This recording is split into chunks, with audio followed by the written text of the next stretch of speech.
C'est parti, ça y est, le retour de la Ligue des Champions, c'est bon, on va pouvoir y retourner. Ça nous a manqué depuis la victoire du PSG au mois de mai la saison dernière. Ça nous manque, les grands rendez-vous de Ligue des Champions, ça nous manque de voir des gros matchs entre les différents pays européens. Et là, elle revient, et déjà, on revient avec des rencontres ultra intéressantes. On va faire un petit planning sur les 3 jours des matchs que je vais suivre personnellement.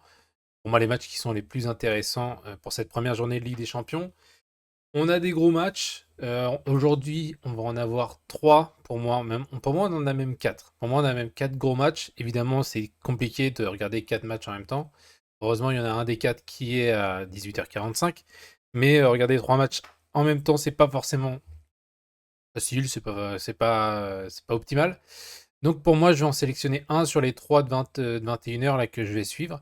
Et puis on va l'analyser en profondeur pour voilà, faire notre petit avis sur cette première journée de Ligue des Champions qu'on attend depuis quelques semaines déjà et qu'on va pouvoir analyser, regarder, kiffer. Et ça commence ce soir. On va commencer avec le premier match, pour moi très intéressant. Ça va être le Arsenal Atlético Bilbao. L'Athletic Bilbao qui revient après 11 ans d'absence en Ligue des Champions. L'Athletic Bilbao qui est quand même une équipe très sérieuse en Europe. La saison dernière en Europa League, ils ont perdu qu'un seul match sur toutes les confrontations chez eux, à domicile. C'est une équipe qui progresse, qui a fini top 4 Liga la saison dernière, qui a fait un très bon début de saison avec 3 victoires. Une petite défaite tâche contre Alaves ce week-end. Un petit revers de Liga, mais bon, une équipe quand même voilà, qui démarre bien son championnat, qui il me semble, voilà, qui est top 4 de Liga encore aujourd'hui, avec Retafe et l'Espagnol qui sont un petit peu les équipes surprises du début de saison en Liga. Mais une équipe sérieuse qui a l'année dernière challengé les meilleures équipes européennes chez eux, mais aussi le Barça et le Real qui se sont cassés les dents là-bas la saison dernière. Donc c'est une équipe très intéressante qui va être un petit peu le trouble fait, je pense, de cette Ligue des Champions parce que les affronter, ça va vraiment pas être une chose facile. Et surtout chez eux, où c'est une ambiance pardon, c'est une ambiance assez particulière, c'est une ambiance basque très particulière et qui peut faire déjouer. En face, on a Arsenal qui fait un bon début de saison aussi. Une seule défaite contre Liverpool dans un match où on le sait que Liverpool s'en sort peut-être bien, même si Arsenal peut-être a manqué de certaines choses. Une victoire très convaincante contre Forest samedi midi, où ils ont été très rarement mis en danger. Et voilà, on en retrouve l'équipe solide en fait d'Arteta qu'on avait les saisons passées. Arsenal qui dispose beaucoup plus d'expérience que l'Athletic sur les qualifications en Champions League.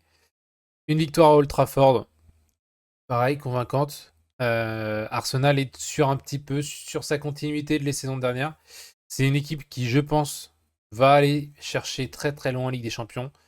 C'est une des candidates au titre pour moi, qui va être très sérieuse, qui a besoin de titres et qui peut peut-être compter sur une Ligue des Champions cette année.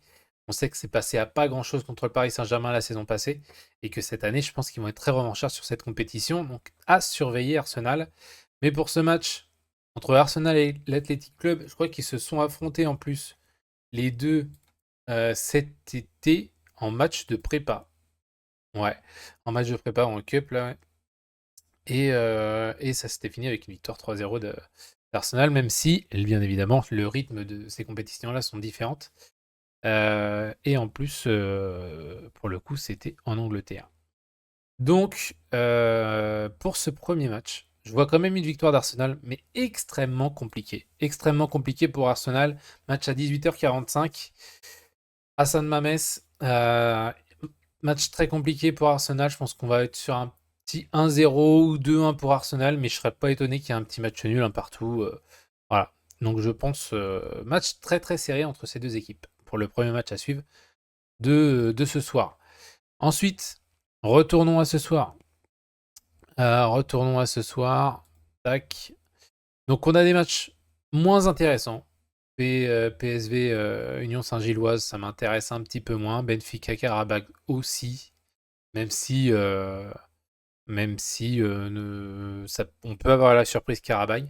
Juve Dortmund, c'est très intéressant parce que c'est deux équipes outsiders de cette compétition. Dortmund est quand même finaliste il y a 2 ans.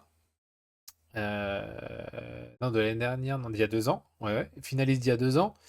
Et la Juve qui vient de battre l'Inter est un petit peu voilà, une petite surprise, même si je pense que la Juve, je l'avais mis un petit peu dans mes outsiders aussi en Serie A. Ça va être une équipe qui va faire une bonne saison, je pense. Beaucoup mieux que la saison passée, beaucoup plus régulière. Et le match contre l'Inter témoigne un petit peu de cette équipe de la Juve qui renaît. Donc match très intéressant entre les deux équipes, en plus en Italie.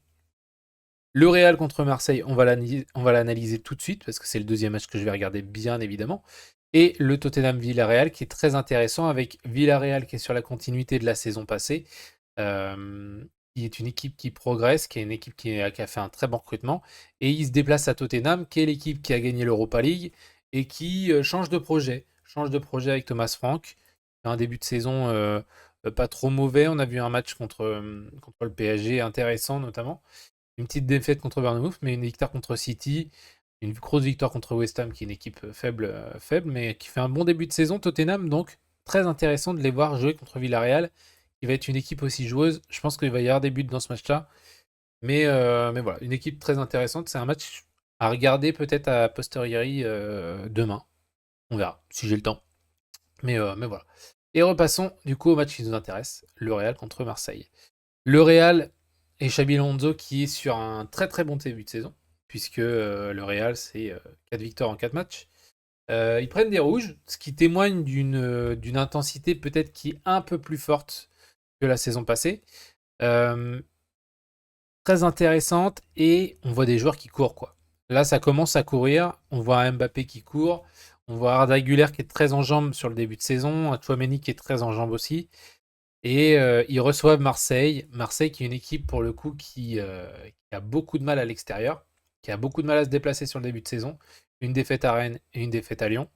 Une fois où ils ont terminé à 11 contre 10 et une fois où ils ont terminé à 10 contre 11. Mais une équipe voilà, qui prend des buts à l'extérieur, qui n'est pas forcément bien loin de ses bases. Et à voir ce que ça donne au Real. J'ai un petit peu peur d'une chose, c'est que Marseille, donc avec l'arrivée de Pavard, donc il n'y aura pas Naïef Aguerd notamment, mais avec les arrivées qu'ils ont, et le 4-0 en plus contre l'Orient, soit pris d'un trop fort optimiste. Et qu'ils arrivent à Marseille en se disant on peut essayer de se battre avec le Real. C'est bien de l'aborder comme ça, mais attention à pas être trop positif. Le dispositif de Marseille était très intéressant ce week-end puisque on le voit sur la heatmap. Je sais pas si je vais le voir comme ça. Ouais. Ce qui est intéressant, c'est que moi je milite pour que l'OM joue sur un système à 5 derrière. Euh, enfin, plus pas à 5 derrière, mais en 3-4-3. Ce qui s'est un petit peu passé avec la proximité entre Bilal Nadir et Greenwood sur la hauteur du terrain. Euh, Moi, je milite pour ce système-là parce qu'il est très intéressant avec les joueurs de l'OM. C'est un système qui utilise beaucoup de largeur et qui permet énormément de combinaisons entre les joueurs. Parce que les joueurs sont toujours proches les uns des autres. Et le moindre déplacement se font des déplacements dans des interespaces et c'est très difficile à défendre. Maintenant, c'est intéressant quand tu as le ballon. Contre une équipe de Lorient, ça peut être intéressant. Contre une équipe comme le Real, je pense que le Real va avoir le ballon et j'ai peur que l'OM peut-être se projette un petit peu trop. Je crois que Gouiri est blessé à l'épaule, ça sera trop juste pour lui, donc ça sera Obama, je pense, devant. Il n'y a pas Naïef Aguerd qui est blessé. Euh, Ça va être très intéressant dans cet aspect-là, cet aspect tactique, pardon, de voir si l'OM va jouer aussi de manière aussi protagoniste que contre le Real, que contre l'Orient. De l'autre côté, bon, alors voilà, on a le Real qui déroule Et le Real qui est sûr de ses forces, donc qui a tout le monde, qui a pas forcément de, de blessés à part Bellingham bien évidemment, mais qui l'était déjà. On n'a pas de nouveaux blessés, on va dire. Donc une équipe qui se connaît, qui joue ensemble depuis quelques matchs, qui va mettre beaucoup d'intensité et un Kiki Mbappé qui est très très en forme. C'est évidemment le joueur à surveiller du côté de Marseille, mais comment est-ce qu'on fait pour surveiller un joueur comme ça? Un but là, deux buts contre Oviedo, un but avec la France, une passe D, un but avec la France contre l'Ukraine, et ce week-end encore, un but, une passe D. Très très fort sur les petits espaces, mais aussi tellement fort quand il y a de l'espace avec sa vitesse. On l'a vu contre la Sociedad quand il marque son. Je crois que c'est le premier but, enfin le but qu'il marque où il transperce la défense avec sa vitesse, c'est toujours aussi impressionnant. C'est un match qui va être très intéressant. Le retour de Marseille en Champions League, savoir s'ils sont capables de défier un Real qui est très très en forme et qui est bien parti avec Xabi Alonso. Moi, j'ai peur, hein. J'ai peur de voir une tôle. Enfin, pas une tôle, mais voir un écart trop conséquent et que Marseille n'ait aucune clé en fait dans ce match pour rivaliser avec un Real trop fort. Donc moi, je vois une victoire, ouais, 2-0, 3-1 pour le Real, quoi. Un petit peu ce qui s'était passé, si on regarde les confrontations précédentes, je crois que c'était en 2010 par là. 2009. À 2009, 3-0 et 3-1 où ils avaient le Real dans leur groupe. Et voilà, on se souvient des petits matchs comme ça, avec Cristiano Ronaldo, Benzema, Kaka devant, et Xabi Alonso dans l'équipe. C'est intéressant. C'est drôle. C'est drôle, c'est drôle. Mais voilà. Voilà pour les bilans des 4 matchs, entre guillemets, même de la soirée de ce soir, de ce qu'on va avoir. N'hésitez pas à me dire dans les commentaires votre avis sur les matchs de ce soir. Moi, j'espère que l'OM va pas se faire détruire pour les matchs de la France, etc.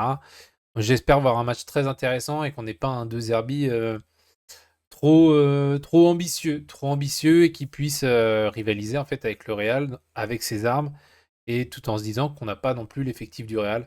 Donc voilà, et pour le match Arsenal-Athletic, enfin l'Athletic qui reçoit Arsenal, ça va être aussi un match très intéressant, avec de l'intensité je pense, mais pas forcément énormément de buts, parce que l'Athletic est une équipe, comme je vous l'ai dit, qui est très fort sur ses bases, qui est très forte à San Mamés.